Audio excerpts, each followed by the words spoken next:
Hello viewers, आज का topic है real life inspirational story.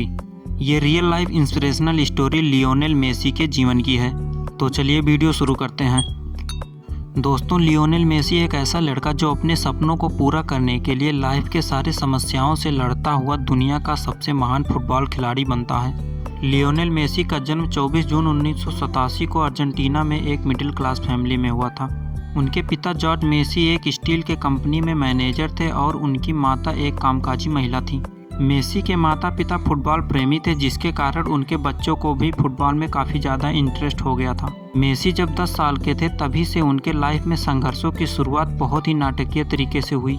Messi जब 10 साल के थे तब उन्हें पता चला कि उनके शरीर में ग्रोथ हार्मोन की बहुत ही ज़्यादा कमी है, जिसके कारण उनका शारीरिक विकास रुक गया है। दोस्तों, आपको बता दें कि मेसी अपने ही उम्र के बच्चों के तुलना में काफ़ी ज़्यादा छोटे और नाजुक थे, और जब मेसी के परिवार वालों ने अपने बच्चे में इस तरह की असमानता को देखा तो उन्होंने डॉक्टरी सलाह ली। तो यह पता चला कि मेसी के शरीर में ग्रोथ हार्मोन की भारी मात्रा में कमी है, जिसके कारण मेसी का विकास रुक गया है। और इस विकास की प्रक्रिया को पुनः शुरू करने के लिए हर महीने ग्रोथ हार्मोन इंजेक्शन देने की आवश्यकता है, और इस इंजेक्शन को देने का खर्च लगभग $1000 पर मंथ था। लेकिन मेसी के माता पिता की आर्थिक स्थिति इतनी अच्छी नहीं थी कि प्रत्येक महीने इतने रकम सिर्फ इलाज के लिए खर्च कर सकें। इस घटना के बाद मानो ऐसा लग रहा था कि मेसी का करियर शुरू होने से पहले ही खत्म हो गया हो। पर ये तो छोटे से मेसी के जीवन में संघर्षों की शुरुआत थी। लेकिन मेसी एक प्रतिभाशाली खिलाड़ी थे। उनके इस प्रतिभा को देखकर कई सारे फुटबॉल क्लबों ने उन्हें अपने क्लब में शामिल करने के लिए दिलचस्पी दिखाई थी। लेकिन ये बीमारी मेसी की सफलता में पहली बार तब रोड़ा बनी जब अर्जेंटीना के एक क्लब ने मेसी के प्रतिभा को देखते हुए उन्हें अपने टीम में चुनने का निर्णय कर लिया था। लेकिन जब उन्हें मेसी की स्वास्थ्य स्थिति के बारे में पता चली कि इस 11 साल के लड़के की वृद्धि रुक गई है और इसके इलाज के लिए पर मंथ लगभग $1000 की आवश्यकता है, तो उन्होंने अपना फैसला बदल लिया और उन्होंने मेसी को अपनी टीम में चुनने से मना कर दिया। और उस क्लब ने कहा कि वे किसी खिलाड़ी के इलाज के लिए इतने पैसे खर्च नहीं कर सकते क्योंकि उनके पास फंड की कमी है। मेसी एक प्रतिभाशाली खिलाड़ी थे, पर इस समय एक शारीरिक कमी ने उनसे उनका सब कुछ छीन लिया था। जिस खिलाड़ी को अपने क्लब में शामिल करने के लिए बड़े बड़े फुटबॉल क्लब आपस में वोट लगाते थे, आज उस खिलाड़ी को एक शारीरिक कमी के कारण कोई भी स्वीकार नहीं करना चाहता था। ये घटना किसी को भी हतोत्साहित कर सकती है, लेकिन मेसी ने कभी हार नहीं मानी और ना ही इन चुनौतियों के बीच कभी आत्मसमर्पण किया और ना ही अपने आप को कभी कमजोर होने दिया। इन सब चुनौतियों के बावजूद मेसी ने खुद को टूटने से बचाए रखा और अपनी प्रतिभा पर विश्वास रखते हुए खुद को आगे बढ़ाते रहे।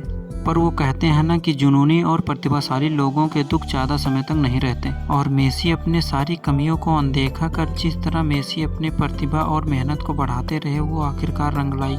मेसी के लाइफ ने उस वक्त एक बड़ी मोड़ ली जब वो 13 वर्ष के थे। उस समय जब एफसी बार्सिलोना के निर्देशक को मेसी के प्रतिभा के बारे में पता चला, तब उन्होंने मेसी को अपने क्लब में शामिल किया और साथ ही साथ उन्होंने मेसी के विकास के हार्मोन को बढ़ाने वाले इलाज के खर्च को भी मंजूरी दे दी। मेसी ने अपने दृढ़ संकल्प और फुटबॉल के प्रति अपने जुनून के कारण 16 वर्ष की उम्र में मेसी ने पहली बार बार्सिलोना की तरफ से आधिकारिक तौर पर मैदान में उतरे और इस मैच में बार्सिलोना की जीत हुई। और फिर मेसी ने लगातार कई फुटबॉल रिकॉर्ड तोड़े और मेसी ने विश्व cup, UEFA super cup, champion league, La Liga league और बहुत सारे अवार्ड जीते। और फॉर्ब्स के अनुसार 2011 में मेसी की संपत्ति $110 मिलियन से अधिक की है। फॉर्ब्स के नए आंकड़े के अनुसार 2019 में मेसी सैलरी के मामले में दुनिया का सबसे ज्यादा कमाई करने वाले एथलीट रह चुके हैं। लियोनेल मेसी की लाइफ स्टोरी से हमें सीख मिलती है कि आप अपने दृढ़ संकल्प और कौशल के आधार पर अपने लाइफ की बाधाओं को पार करते हुए एक सफल इंसान बन सकते हैं। मेसी के व्यक्तित्व से हमें यह सीखना चाहिए कि हमें अपने कमियों की बजाय अपनी खूबियों पर ध्यान देने की जरूरत है, और जब कभी भी आपके लाइफ में बुरा वक्त आए तो उससे घबराने की बजाय उसके समाधान के बारे में सोचना चाहिए। तो आज के वीडियो में बस इतना ही। Thanks for watching.